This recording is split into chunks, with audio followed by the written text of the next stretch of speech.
My son had one rule for his wedding. Everyone was welcome. Except me. The next morning, he called, not to say sorry. He called because he wanted the land his father died protecting. My name is Dorothea Marsh, and the beginning of the end started with a wedding invitation I never received. I found out about the date, the way you find out about things that were never meant to reach you, by accident. A cousin's offhand comment during a phone call about something else entirely. She assumed I knew.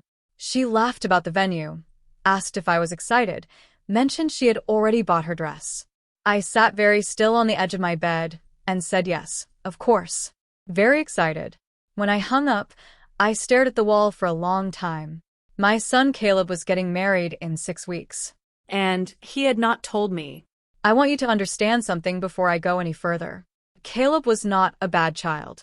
He was not cruel in the way some people are, deliberately, with full awareness of the damage they leave behind. He was something more complicated than that. He was a good man who had slowly, quietly, allowed someone else to decide who deserved a place in his life.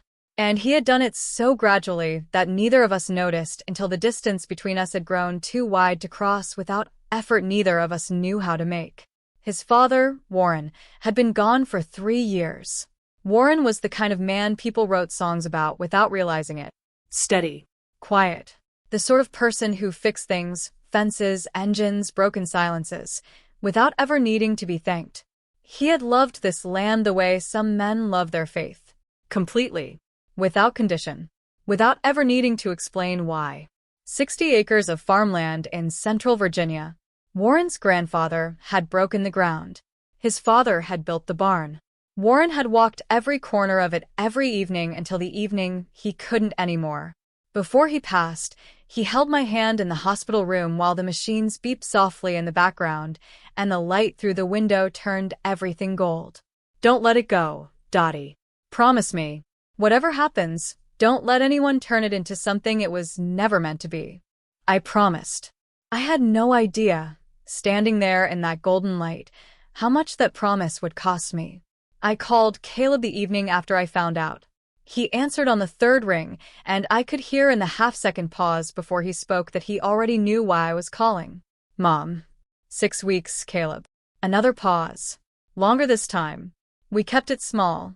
It was a last-minute decision to move the date up, and things got chaotic and— Your cousin Karen knew, I said quietly. She asked me what I was wearing. The silence that followed was the kind that does not need filling with words because both people already understand everything inside it. Sienna thought it would be easier, he finally said. Her family they have a lot of opinions about, it's complicated, Mom. I was going to call you. I just needed to find the right time. The right time? I repeated. Mom, please don't make this into something. I'm not making it into anything. My voice was steady. I was proud of that. I just needed to hear it from you. I hung up before he could find another way to explain it. That night I sat on the porch with a glass of sweet tea I didn't drink and watched the fireflies drift above the tall grass at the edge of the east field. Warren used to say that fireflies were the land's way of showing off. I had laughed at that every single time he said it. I did not laugh that night. I went to the wedding anyway. I know how that sounds. I have explained it to myself 100 times since, and I still arrive at the same answer. I went because I am his mother. Because I had driven him to school and held him through fevers and sat in the parking lot of his first job interview praying quietly into the steering wheel. Because no matter what Sienna's family thought of me, or what Caleb had been quietly convinced to believe, I had earned my seat in that room. I bought a dress the color of autumn sage. I drove 4.5 hours alone. I arrived early, found my name on a seating card near the back, and told myself that the back of the room was still the room.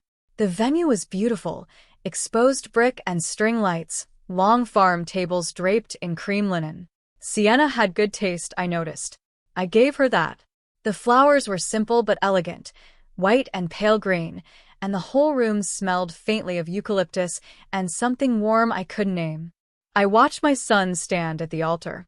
He looked so much like Warren in that moment that my breath caught.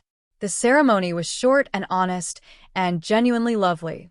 When they kissed, the room erupted and I clapped with everyone else, and for exactly 40 seconds I forgot about everything except the boy I had raised becoming a man who had found someone to love. 40 seconds. Then Sienna's mother found me. She was a tall woman with expensive shoes and the kind of smile that does not reach the eyes because it was never intended to. She stood at the end of my row and looked at me the way people look at something that has been placed in the wrong room. "You must be Dorothea," she said. "I am," I said. "Sienna didn't realize you'd be coming." She paused to let that land. She's quite sensitive on big days. Overwhelmed easily. "I'm sure you understand." I understood perfectly. She didn't leave. She stood there, waiting, her smile fixed like something painted on. I understood that too. Before I could decide what to do, Caleb appeared at her shoulder. His eyes met mine, and I watched something move across his face that I had no name for: guilt, or its exhausted cousin, or something that had already made its decision before he arrived. "Mom," he said, quietly, "can we step outside for a second?" The garden beside the venue was small and perfectly manicured. Rose bushes in precise rows. A stone path. A fountain that made a sound like polite conversation. Caleb stood with his hands in his pockets, unable to look at me directly. "She's already upset," he said. "Her mother's been in her ear all morning. If you stay for the reception, it's going to turn into something, and I can't. Tonight can't be about this, Mom. I can't have tonight be about this. About your mother being at your wedding. About the tension." He finally looked at me. His eyes were tired in a way that went deeper than the day. "Please. I will make it up to you. We'll do a dinner, just us, next month. I promise. But right now I need you to leave." He didn't say yes. He didn't have to. I looked at my son for a long moment, at the set of his jaw and the tired apology in his eyes, and the way he was already half turned back toward the building where his new life was waiting for him. "Okay," I said. One word. The hardest word I have ever spoken. I walked back through the garden, collected my purse from my chair, and left without speaking to anyone. The parking lot was bright with afternoon sun. I sat in my car with the engine off for a long time, watching light move across the hood, feeling the strange muffled quality of a grief too large for tears. Then I started the engine and drove. 4.5 hours. I have made that drive dozens of times. I know every exit, every landmark, every stretch where the trees thin out and you can see the mountains in the distance. I have driven it in rain and in snow and in the dark of early morning when the road belongs only to people with somewhere urgent to be. That drive was different. Every mile felt like something being measured, like the road itself was keeping count of what had been lost. I pulled into my driveway just after sunset. The sky was the deep bruised purple that comes right before full dark. The porch light was on. The fields were quiet. The old barn stood at the edge of the property exactly as it always had, solid and unhurried, as if it had been waiting for me to come home. I sat on the porch steps for a long time before I went inside. Warren's photograph was on the mantel, the one from the summer before he got sick, standing at the fence line with his hand raised to shield his eyes from the sun, squinting out at the east field the way he always did when he was satisfied with something. I stood in front of it for a moment. I did not speak out loud, but I thought very clearly. I kept my promise. I'm still keeping it. The call came the next morning at 9:20. I was in the garden, hands in the dirt, doing the only thing that had ever reliably quieted my mind. The phone buzzed against the porch railing, and I pulled off one glove to answer it. "Caleb," I answered. "Hey, Mom." His voice was easy, rested, the voice of someone who had slept well. "How are you doing? Good drive home?" I said nothing. "Listen, quick thing, and I know the timing is a little weird, but Sienna's brother-in-law is in property development, commercial and agricultural. He's been looking at land in your county for a project, and we were talking last night, and I mean your 60 acres would be perfect. The location alone is." I had stopped hearing individual words. I was standing in my garden, one glove on and one glove off, staring at the east field where the morning light was lying flat and golden across the tall grass, and somewhere inside me something very old and very quiet was making a decision. "Caleb," I said. And the offer he's prepared to bring is genuinely serious money, Mom. You wouldn't have to. Caleb. He stopped. Your father built that barn, I said. His father broke that ground. The oak tree at the back fence was planted by your great-grandfather the year your grandfather was born. I stood in a hospital room 3 years ago and made a promise to a dying man that I would not let this land become something it was never meant to be. I paused. And yesterday you asked me to leave your wedding. Silence. Mom, those are two separate. They are not separate. My voice was so calm it surprised me. You removed me from your life when I was inconvenient, and now you are calling me the next morning because you need something. I want you to hear yourself.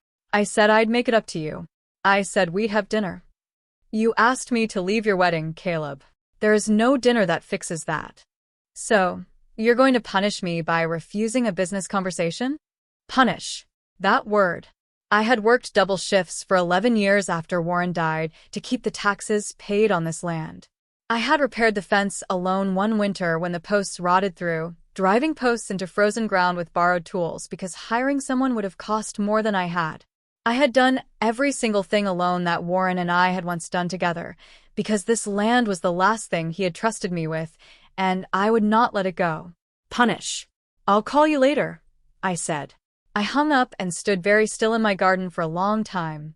Then I took off my other glove, walked inside, and found the card my attorney had given me 2 years ago. Her name was Caroline Webb. Estate law and property protection, 30 years of practice. Warren had insisted I have her number. He was always thinking 3 steps ahead of trouble. I called her.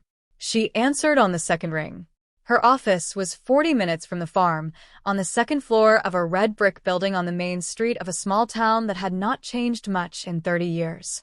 The waiting room smelled like coffee and old carpet. A ceiling fan turned slowly overhead. Caroline Webb was a small woman with sharp eyes and the unhurried manner of someone who had learned long ago that good decisions cannot be rushed.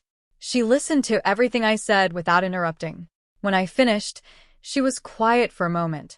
How serious are you about protecting it permanently? She asked. As serious as I have ever been about anything. She nodded once, opened a drawer, began pulling folders. There are 2 routes, she said. A conservation easement removes development rights permanently. The land stays in your name and passes through your estate, but it can never be commercially developed or subdivided. The second option is a land trust. The property is transferred entirely out of your estate and into a protected trust. Neither route can be easily contested once properly filed. Which is harder to challenge? The trust, she said. Once the land is in the trust, it no longer exists as inheritable property. There is nothing to claim. I looked at the window. A bird landed on the sill outside, looked in briefly, and flew away. Let's do the trust, I said. Caroline Webb picked up her pen.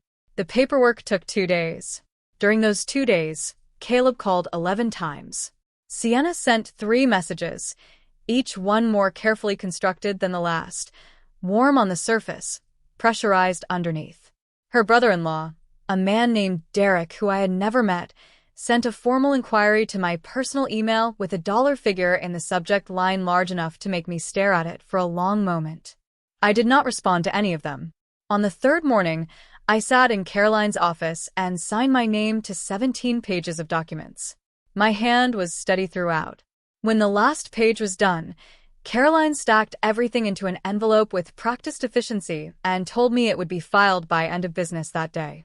I thanked her. I walked out into the late morning sunshine. My phone was buzzing in my purse. I stood on the sidewalk and answered it. Mom.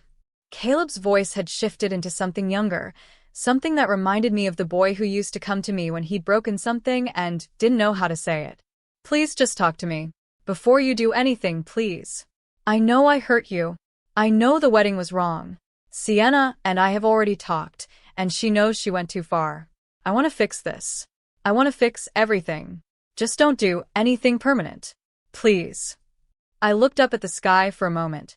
It was a pale, clean blue, the kind of blue that feels like a fresh start whether you're ready for one or not. It's already done, Caleb. The silence was immediate and total. When he spoke again, his voice had gone very quiet. What does that mean? What did you do?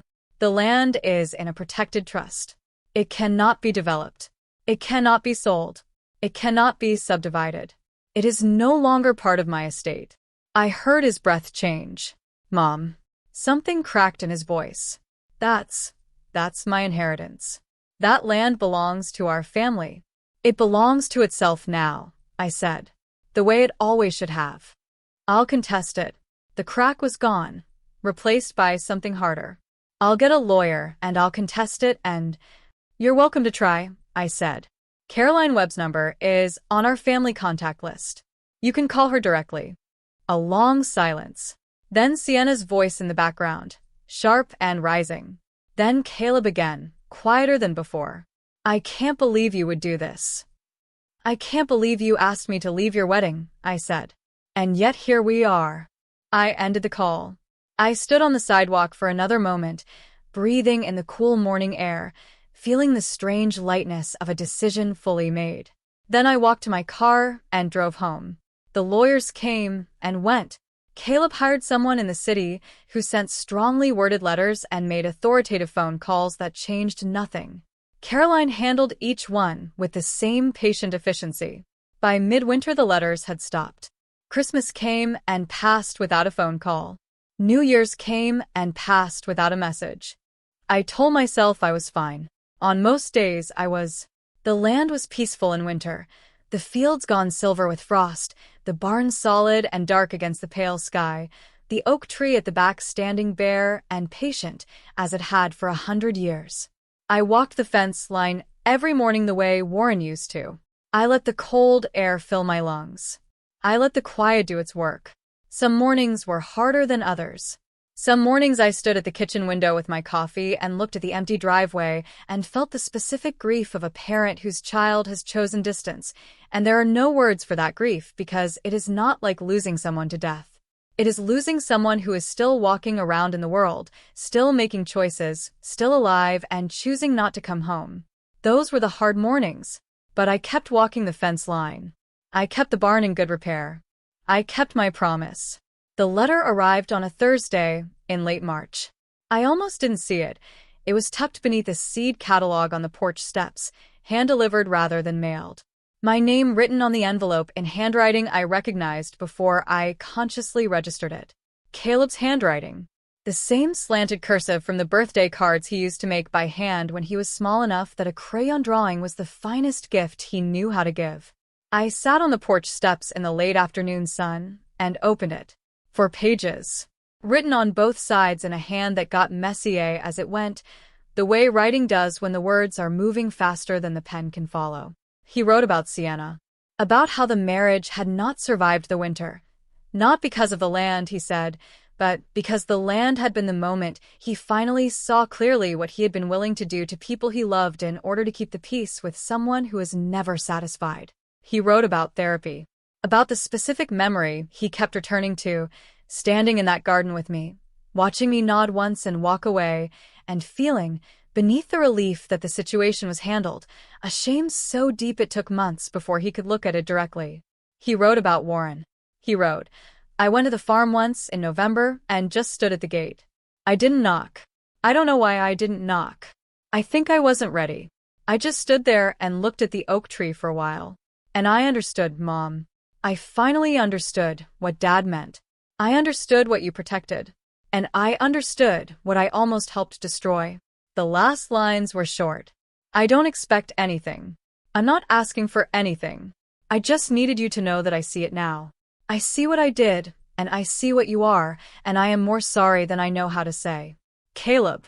I read the letter twice. Then I folded it carefully and held it in both hands for a long time, sitting on those porch steps in the late afternoon light while the fields stretched quiet and wide in front of me. I did not know yet what came next. I only knew that the land was safe, that Warren's promise was kept, that the oak tree at the back fence would stand long after both of us were gone, and that somewhere in the wreckage of the hardest year of my life, something had survived. I sat with that for a while. The sun moved slowly across the fields. The light was very beautiful. I have thought a long time about what I would say at the end of the story. Every version I tried felt too neat, too resolved, Too much like a lesson gift-wrapped and handed over. Real life is not like that. Real healing does not arrive on schedule. Real families are not fixed by letters or by land trusts or by one person finally seeing what they should have seen all along. What I know is this. There are people in your life who will love you sincerely and still, in moments of weakness or selfishness or simply being too tired to do the harder thing, choose their own comfort over your dignity. That is not a reason to hate them, but it is a reason to be clear, with them and with yourself, about what you will allow. I allowed myself to be removed from my son's wedding. I will live with that. But I did not allow his grief, or his ambition, or anyone else's convenience to become the reason I broke a promise made to a dying man in a golden room 3 years before. Protect what matters, even when what matters is yourself. Especially then. If this story reached something in you, share it. Leave a comment. Tell me what you would have done. These stories matter because the people living them matter, and sometimes we only know we're not alone when someone else says it out loud. Like and follow for more stories about the quiet strength it takes to hold on to what is real.